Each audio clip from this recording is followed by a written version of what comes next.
John, you're known as one of the biggest optimists, the biggest proponents of this series. What is going on? Had challenges this year as a whole. There's certainly been positives. Looking back at the first season of the TUDOR United Sports Car Championship, what comes to mind on the positives to start?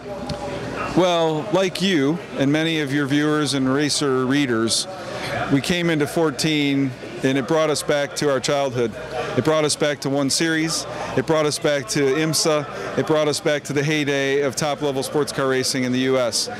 So that, to me, number one, positive. We got it. We're back. I think the fans certainly have come back as well. You see the fan walks before the races. You see the engagement of the fans in the paddock area. So I'm excited about that. We have great opportunity.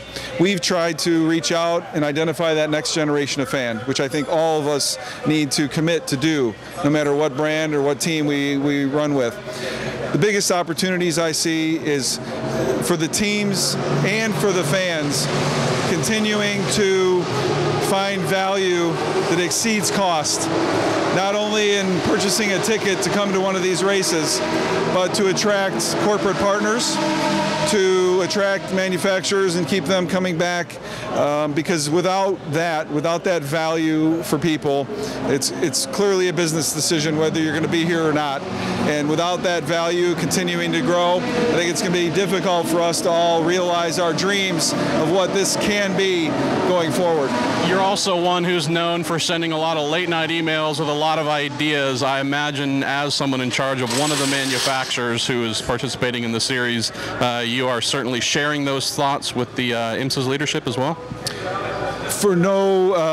Without a doubt, the IMSA leadership has listened to some of the feedback from all of us as manufacturers. And you're right, I do send a lot of those emails at night, but it's because we care. We're all investors here. Some really awesome steps forward this year have been the Manufacturer Advisory Council, the technical working group, the marketing working group. There's a lot of smart people up and down this paddock. People working on race cars, people engineering race cars, people driving race cars, people managing teams, people from manufacturers that are marketing experts on a weekly basis. So I think we got to take all those resources, put them in a room together, and brainstorm the kinds of things to make sure that we're all meeting each other's objectives. I have a set of objectives for Mazda. I knew several other brands have a different set of objectives, and race teams have different objectives as well. So once we find a way to list all those objectives, share ideas, and make sure that everyone's value is being achieved, I think we're all going to be better for it. So we started speaking about positives this year. If there's one or two items you'd like to see addressed to improve things going into 2015, what comes to mind as kind of those big ticket items?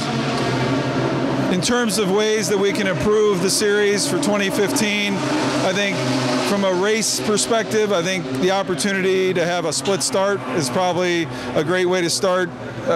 The big investments here by these race teams, and you get all these cars bunched together, and clearly having the variety on track at the same time is a pillar of sports car racing. But I think we need to be cautious on having everybody bunched up on these starts.